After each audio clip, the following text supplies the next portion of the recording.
there BJP is leading, Rahul. All right, so in the postal ballots, the BJP has a clear lead. Things could get exciting once the actual counting starts and you start getting first round. It's not really the same, and maybe Sudhir can explain that to us, as an assembly election where you get moment by moment live data stream. Here you've got at the counting centers that have been set up, polling officials coming out and announcing what each round has indicated. So it's a bit different. Maybe Sudhir, you can explain the differences between what viewers see on their TV screens during an assembly or Lok Sabha election and how Hyderabad will count today. Well, for one, Rahul, straight away, because it's not an EVM election, it's a ballot box election. So obviously the whole process is very slow. So you need to kind of wait for the official to come out. And also because of entire COVID protocols which have been put in place to the GHMC, the entire State Election Commission taking more precautions to ensure that entire health protocols are put in place. So the entire process is going to be relatively slow when you compare it with an assembly election or with a Lok Sabha election. So that's the major difference that's coming in. Yes, the process of bundling of votes has largely taken place in most of the 150 wards, and now the process of counting will take place. Yes, the process will be slow because it will take almost an hour for each round of vote to actually take place. So it will be late afternoon, by which time you will get some kind of a trend. And if the Dubaka by-election, which happened last month, is anything to go by, in many of the wards you may see a neck and neck fight, which will actually not just increase the excitement for everyone, but also delay the process of everyone deciding that who is generally the victor. But yes, BL Santosh, BJP leader, kind of going ahead and congratulating the people of Bhagyanagar / Hyderabad is a bit strange, because as we said, it's just 1900 odd votes of the postal ballot, which really do not indicate. So I want to go across to the BJP office in Hyderabad and get a sense of the excitement levels there. Ashutosh Mishra joins us from the ground. Very, very initial trends, but trends which suggest a big lead for the BJP, lead which is different from what the exit polls were showing so far. Ashutosh, you're on the ground at the BJP headquarters. What are you picking up? So Rahul, till 9 a.m. it was a deserted headquarters, no one outside. But the moment early trends, started predicting, maximum number BJP as a single largest party as far as the postal ballots are concerned, then we saw kind of enthusiasm, and exactly why these leaders, including the National Executive Member, Mr. Rao, Dr. Mohan, they all have joined me here. But the question that we have been discussing, that how the BJP started, a massive show, a noisy campaign. But could that influence the voters? Because the voter percentage that remained poor, and it is as poor as 2016. But whatever the number of turnout was, do you think the BJP's campaign could influence the voters to vote in your favor, sir? Yeah, the high voltage campaign initiated by the central party, and the enthusiasm in the cadre and negativity which developed in the minds of the Telangana people against the TRS party and Chandrasekhar Rao. These are all resulted for a good show of Bharatiya Janata Party here. And the circumstances which leads to the situation is 4 to minimum 40 plus. The 10 times or 15 times which are getting the good results than before. So the target that you are saying that you have to reach from 4 to 40 plus. 40 plus. Minimum 4 थे हमारा last time में. 2 लोकसभा में हम यहाँ 4 लोकसभा है, उसमें 2 लोकसभा में हमारा एक भी सीट नहीं था, एक भी कारपोरेटर हम नहीं जीते थे, और एक लोग हैदराबाद में हम 3 जीते थे, और एक शिवेला लोकसभा में. You expecting a multiplied by 10? But Dr. Mohan Gupta, tell me one thing. Your biggest enemy here is it TRS or the OSC? Because you launched campaign against TRS, but your campaign was centric to more OSC than TRS. See, actually, though they don't have any poll alliance, that is strategic, they don't go for poll alliance. Otherwise, they are more or less in the same. They are same, 2 sides of same coin. They are in alliance. Everybody knows that they are at alliance, and they are totally, TRS is totally for appeasement. And so if that was the case, why you failed to bring out voters in a huge number? Because the polling percentage that remain as poor as it was in 2016. Little increase in that, but that is because of some effect because of Corona, definitely. Lot of people are still not coming out of houses and all those things. Despite that, we have better poll percentages than last time. So what it worked? Is it the local issues that you try to cash upon, or it is the Hindu votes consolidation? See, to be truth, it is not much of local. There are some factors, local factors like civic amenities and all. But now every election anywhere is an election, and it will be on national issues also. So you heard two things, Rahul. National election was brought in here to fight the local polls, and you heard from the leaders, the target is to reach at least multiplied by 10. Last they had 4. Here the idea is to reach beyond 40 and make it 40 plus. Back to you. 4 ka 40, that seems to be the aim for the BJP in Hyderabad. The TRS has 99 wards. Let's see where they end up at the end of the day. D. Arvind, who's a BJP MP, is speaking of how the transformation of Telangana has started. Let's listen to what the BJP MP is saying.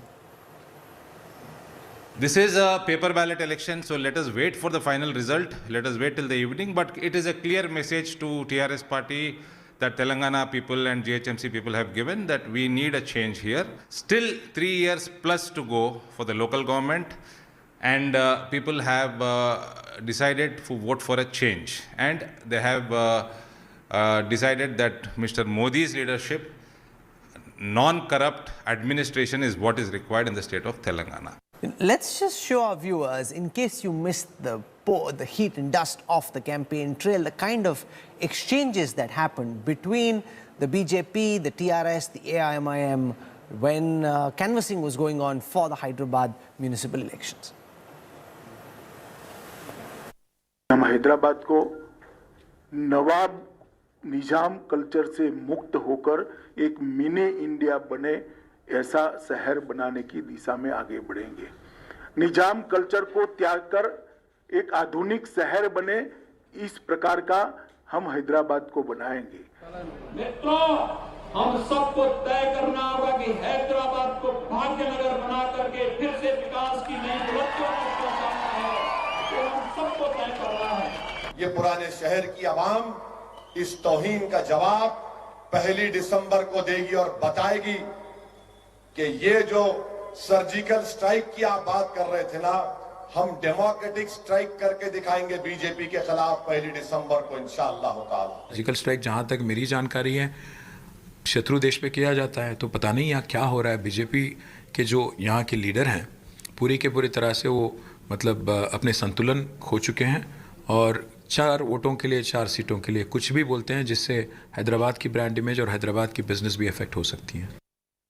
And the one thing that viewers must remember is that since the time the state of Telangana was created, the TRS hasn't had a formidable opposition.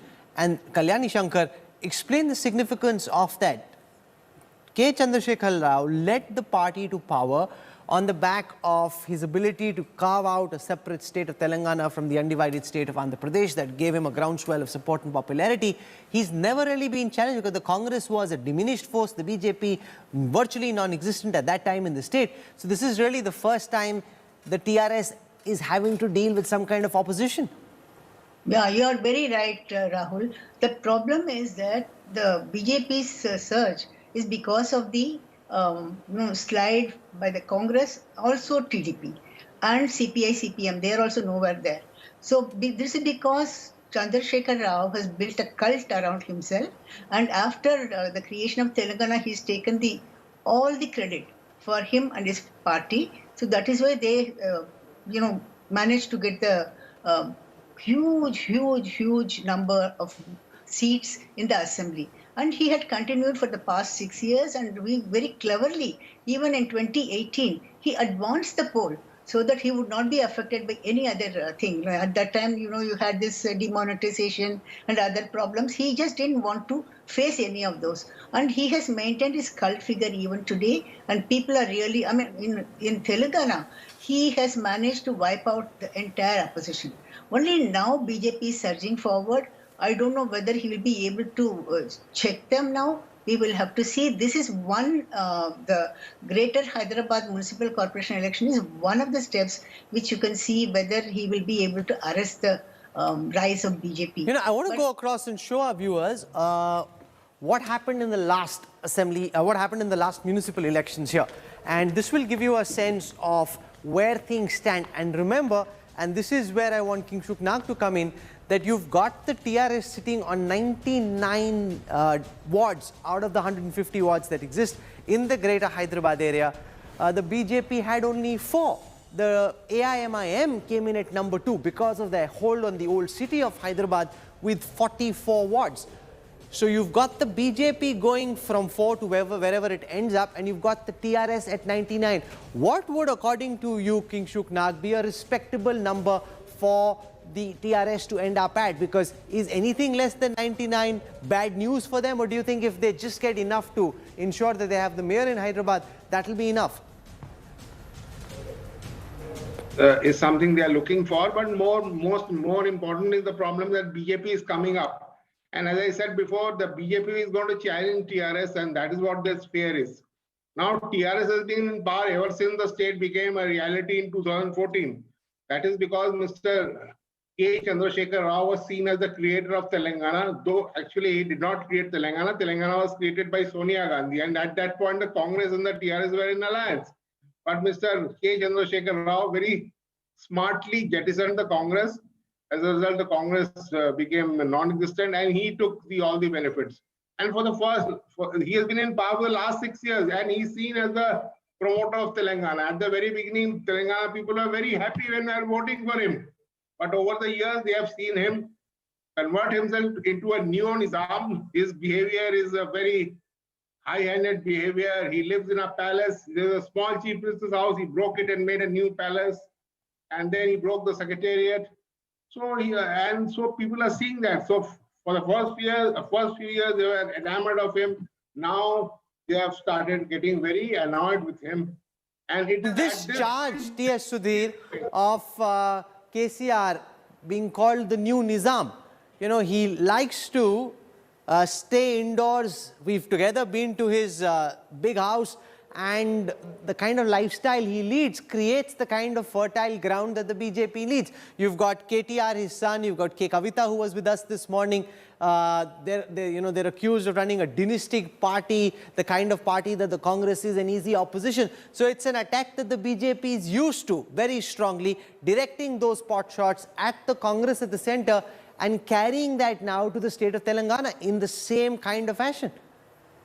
Yes, in fact, even if you speak to the die-hard TRS supporters who have voted for TRS in every election since 2014 and even in the by-elections before the formation of Telangana, they do concede that now Telangana needs some kind of a robust opposition, because this kind of a monopolizing of all power in a single family isn't really good for democracy in Telangana. And given the fact that the chief minister is largely seen as inaccessible, even his ministers find it difficult to seek an appointment with him. That's the perception which has been created around KCR.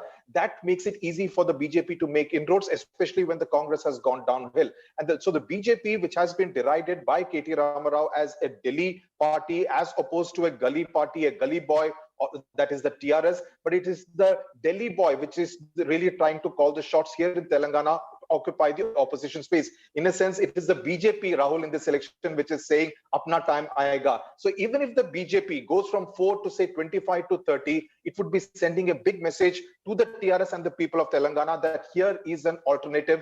The TINA factor is no longer applicable as far as Telangana is concerned. Okay, so these are the numbers coming in at this moment live. Remember, we've tied up with polling and data collection agency C-Voter like we would during an assembly election. So you're seeing live data coming into our servers from the counting centers. At this moment, you've got the Telangana Rashtra Samiti leading on 34 wards in the city of Hyderabad, the AIMIM at exactly half at 17 and the BJP at 83. What needs to be stressed very emphatically is that this is largely postal ballot counting, even though now you've got actual counting that has started. That's paper ballot counting that has actually started, but that trend will take some time to emerge, because we will know those trends only when each round of counting is over. Unlike, and I'll just try and explain what happens in an assembly election, because it's EVM, it comes to a central server almost immediately.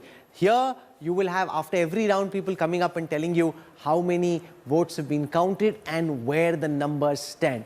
We've got some information coming